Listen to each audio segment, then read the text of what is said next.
In 2008, my grandpa passed away.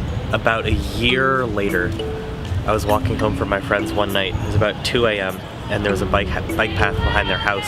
Patches of light, and there would be complete blackness, and then patches of light for about 2 miles down this one bike path.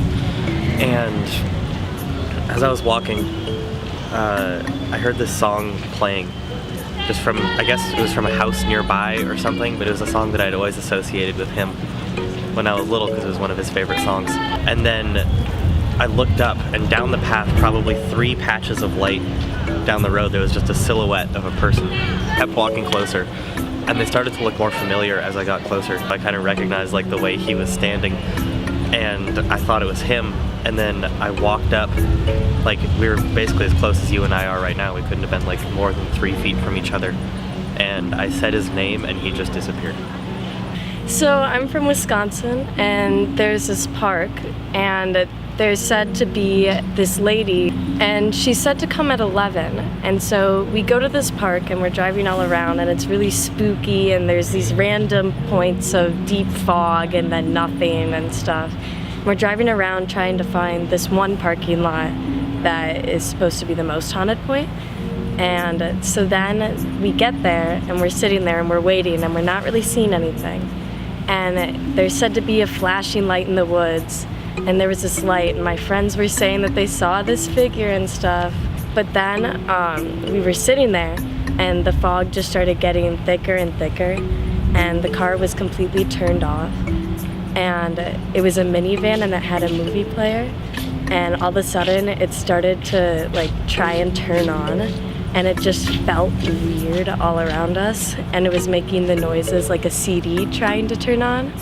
And then we were like, oh, let's get out of here. Okay, so one time I lived in a house a few years ago, and my sister would swear that it was haunted. She lived in a room like outside the house above the garage, and she would always say that she like heard people talking. And I never believed her, except one day I was home alone and the cabinets would like rattle, and we actually did some research at the house, and it used to be for like satanic ritual meetings. And if you lifted up the carpet in my brother's room, they had like drawn on the floors different things, but we didn't know what they meant. And that's my ghost story. When I was about 13 years old, there were these families, we'd all hang out together, 4 families, each family had 3 children. Being on the cusp of teenage years, we were tasked with babysitting all of the younger kids in this cottage in the woods in northern Michigan, and all the adults, all our parents went out for the night for drinks or something, and we were playing Parcheesi, I think, when a computer, a laptop computer, one of the fathers of the 4 families, off to the side, started typing on Microsoft Word.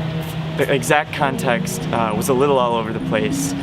The word Hitler came up more than once, and that was frightening and strange and odd, but also the phrase, "you will be gone," was something that also appeared on the word processor.